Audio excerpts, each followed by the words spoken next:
Supercross is all about passion, adrenaline, and intensity. That's why we brought Slash to Toronto to help us get our ride on here in Canada. Get your ride on. Get your ride on.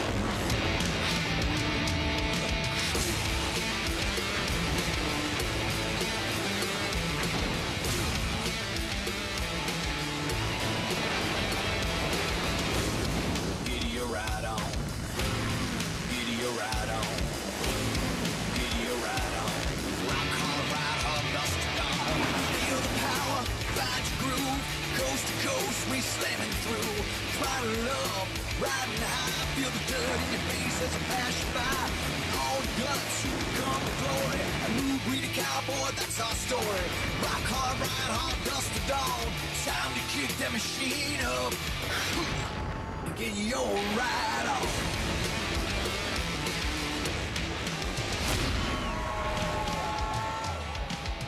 Monster Energy AMA Supercross and FIM World Championship has made its only trip across the border to Toronto, Canada.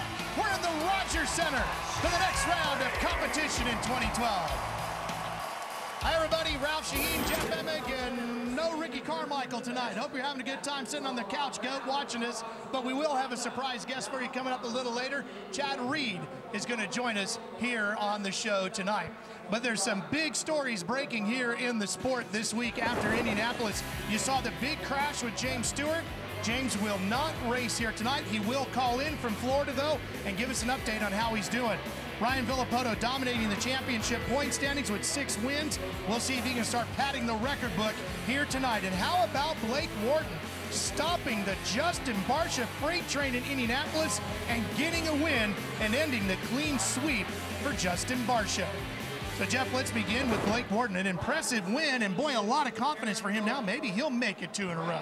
Well, I definitely think that he has the speed and the talent and the confidence to do so. But let's not forget that Barcia was also beat by Darren Durham, the Kawasaki rider, and possibly would have gotten beat by Ken Roxon, the KTM rider. So there's 3 riders there that are really riding inspired. But I'm telling you, today in practice, Barcia was riding with a type of motivation that only comes from getting beat the week before. So I look for Barcia to get back on top here tonight. And in the Supercross class, we talked about Villopoto. 6 wins, and Jeff, he's got a golden opportunity here to really start stacking up in the record books. Well, he does, and Villopoto is going to be expected to win these races. He expects it, the team expects it, the fans expect it, but there's been some riders like Justin Brayton who have really stepped up in the absence of the other 4 championship contenders that we had to begin this series. So if you're Villopoto, you still got to keep charging hard. You don't want to, let your guard down a little bit, because Millsaps, Metcalf, Brayton are there to take advantage of that.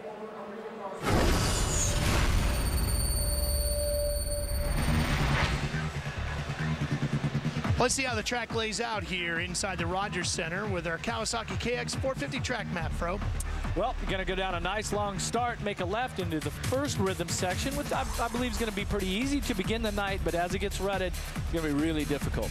Going to make a right, come back down the start straight here into one of the slowest sections of the track. It's going to be very one line. I do believe that there's going to be some passes there into another rhythm section that has proved to be really tricky here today as the ruts started to form. Of course, whoops are going to be incredibly rutted here tonight. Going to head over the second triple. You're going to make a left-hand turn into your finish line. Alex Martin put a GoPro camera on board his helmet and gives us this view of what it's like on a lights bike. And we picked up at the finish line jump. This is that rhythm section. Alex making it through in the fastest sequence, heading over the first triple, and you can see all those little white dots. Those are rocks. That's going to start to come up. It's going to get really marbly. I'm not sure if anybody's ever dropped a jar of marbles on a hard floor, but that's what it's going to be like for these guys trying to ride around the track here tonight into a rhythm section that doesn't look too rutted now, but by the end of the night, there's going to be a lot of lines in that. And we're going to make a right-hander into the whoop section. And these are still whoops. As we get through the night, it's going to be big, deep ruts all the way through there. So it changes from a whoop pad to a rut pad, in my mind. See some ruts on the face of this triple as Alex reels in the back of Lance Vincent. And let's go down trackside with Aaron Bates and a progressive pre-race report. Well, guys, it's the same dirt that's been used in years past, but totally different conditions this year. Normally we see it soft and spongy because the dirt is still thawing out because of the cold conditions. This year it's hard pack and slippery, and you can expect it to get heavily rutted. Keep your eye on this corner here. You're going to see probably 3 to 4 different ruts. These guys are going to be using all different lines, but the problem is if you are not out front, you are going to be pelted by rocks. All the rocks and pebbles have been sifted to the top throughout the day, so these guys have opted to use some body armor to protect themselves, and you're even going to see some of these riders using some hand guards. 30-second board is up, and we're ready to go racing already with the first heat of Monster Energy Supercross Lights East competition. Our progressive starting lineup scrolling across the top of the screen, and as usual, we'd like to have you send in your questions and certainly the pictures to hashtag SXOnSpeed. And let us see what you got going for us out there in Twitterland tonight. We'll get you up on the air as quick as we can. Hashtag SXOnSpeed. All right, here we go. First one ready to go. Barsh is in this heat, and we're underway. Looks like he's going right for the whole shot, too. The Geico Honda rider, a very long start straight here, and he just powers away. Look at the speed. Wow. Yeah, Barsha starts off with a fantastic start. He's followed by Ken Roxon. And I'm telling you, if you can get through that first turn clean like that and jump that rhythm section, you can really gap the other riders just like he's done here. Got Alex Martin in third. Looks like Kyle Peters in fourth. And look how fired up Barsha is. I mean, he has just totally dropped the hammer here right off of this gate drop. There's Vincent on the 55, Malcolm Stewart's on the 37. Wow, Malcolm Stewart just blows around Kyle Peters like he's standing still. Malcolm's starting to pull away a little bit, capping that battle there. That was a fight over fourth. Give that position to Malcolm right now as everybody chases Barsha. And at this stage of the night, the track's actually going to be smooth, but it's going to be really loose on top. Now, they've gone out and fixed the track, kind of, you know, prepped it right now, but this is where there's always some rocks and some little edges and stuff that are in there that haven't quite, so the main line hasn't gotten grooved in yet. Well, just after Barsha started to check out, look at Ken Roxon now. He started to pull back in here, and this is what everybody expected this year, Aaron, was to see Ken Roxon battling with Justin Barsha. That's right, Ralph, and it was a big disappointment for the number 70 of Ken Roxon last weekend in Indy, crashing while leading and finishing up at 16th place. But this week, things have gone from bad to worse. When he landed here in Toronto early on Wednesday for press day, he came down with the flu. He's had hot, cold flashes, he sweats, his lungs are burning, it's hard to breathe, and he said his vision is blurred. So he qualified 8th today. He just needs to get through tonight. So far, so good. Well, he's not riding like a guy who's not feeling 100%. Yeah, I'm telling you, I wouldn't want to be out there if my vision was blurred, but you know, he was primed and ready to win a main event last week, and he threw it away all on his own. And then you get sick, so it's like, man, I'm just trying to get going here. He's going to have to just lay it all on the line and try to heal up, you know, next week after this race is over. But I tell you, I'm really impressed with Alex Martin right here. Taking some great lap times. You should be impressed with Malcolm Stewart, the guy behind him, too, because he's closing in a hurry, and he's just been blasting through the whoops. Look at the number 37 closing in on Martin through this rhythm section here. The JDR J-Star KTM number 37, Malcolm Stewart. Here he comes. He is all over Martin on that 30. He's got the flow right now, too. He looks like he's doing this so effortless, but look at this, wasting no time. Right inside of him, powers by, forces the issue, and he's up to third. Yeah, that's going to be a difficult line, a section there to actually, oh, here comes Martin back to the inside. He takes a look, can't get it done, and Malcolm pulls away to the whoops, and this is where he's been so fast, Fro, and look at how he opens up that gap through there. Flying like a butterfly right there, just right across the tops, no problem whatsoever. Last lap around, Malcolm had the second fastest lap as they come by this time. It is Roxon. Well, Barsha was your fastest, Roxon, and then Malcolm. Barsha just turned a 47.4, and in qualifying, the fastest time was set by his teammate, Justin Bogle, at a 47.8. So now the track racing a little bit quicker here in the heat races than in the final qualifying practice. Just when Roxon started to apply some pressure to Barsha, Justin turns it up and starts to open up the gap again. Here he is into that whoop pad. gets through there smoothly, no problems. It was pretty smooth, but it looked like Stewart went through there quicker last lap around. He seems to be the fastest one through there right now. There's a white flag, 1 to go. Top 9 will transfer.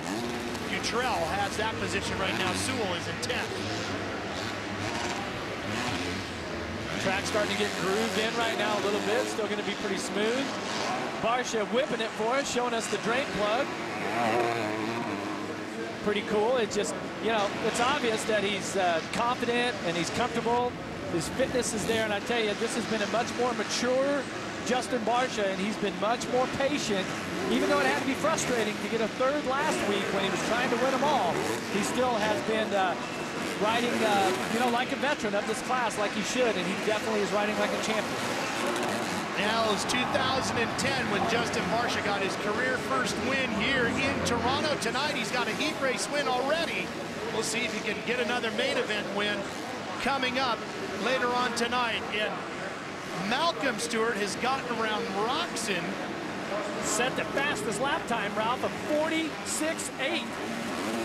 Oh man, is he going to be on fire tonight? And we're watching the 68 now, Sewell. That should be our final transfer spot. I'll tell you what, if Malcolm keeps riding like that as Sewell takes that final transfer, it's going to be hard to keep Big Brother James relaxing on the couch and off of his legs. Well, now timing and scoring has adjusted itself, and it's showing Roczen in front of Stewart. So we'll have to wait for the official results on that. Just so you folks at home know, we have 2 timing and scoring systems in our broadcast booth. One shows Stewart on top in second, and one shows Roczen in second. So we'll get the official word for you here coming up. The one thing we do know is that Justin Barsha is the winner. Here's how it unfolded, Jeff. And look at the start that Geico Honda and Justin Barsha get. This is Martin going to try to get back past Malcolm Stewart, but Stewart was just too fast. Justin Barsha with the win, a Heat 1. Good way to start the night. And the results look like this. Barsha, and they're showing Roczen in front of Stewart, so I guess that's the way it's going to unfold. And Shane Sewell gets the last one. And Justin Barsha joins us here. Justin, this has got to be a pretty good facility for you, getting that first career win here back in 2010. And boy, the way you rode that one didn't look like you had lost any of that flow, but you were feeling a little pressure there from Ken Roczen at one point. Then did you gas it back up? Yeah, you know what? That was a great race. I just had so much fun out there. The trip was really fun tonight. The whoops were perfect. The Dirtworks guys did a great job. I just having fun. You know, he was on my back end a little bit. I just rode smart, smooth laps and was able to check out. So it was a great race. Hey, Justin, you got the picture-perfect hole shot. Is that going to be the key here tonight? Because last week you didn't get to start, and you ended up third. Is this going to be what it's going to take? Yeah, I tell you what, man, this Geico Honda with that Dunlop tire on the back just hooked up, shot down that straight like a rocket, man. It was awesome. Felt like a great start. If I ride like that in the main event, I'm definitely going to go for the win. So I was just super pumped on that race. Okay, so outside of the hole shot, obviously that's a big one. You got any other keys for winning the main tonight? Yeah, I think for sure the whoops are going to be a huge part of the race, and just ride smooth, smart laps because it's rocky and slick. So I'll just take a good race. My whole Geico Honda team did a great job for that heat race, just ready for that main event to go out there and do my best. All right, one last question. You know, about those rocks and stuff coming up, you fell a couple times in practice earlier today. Were you just pushing the limits of the tires, or what was the deal there? Yeah, you know what? It actually took me some good practice crashes to actually figure out that dirt. I was pushing it so hard, and I went back to the truck, made a few changes, and I told myself, you know, I'd really gonna have to be smart and smooth tonight, so that's what it's gonna take. All right, good luck, buddy. Thanks, guys.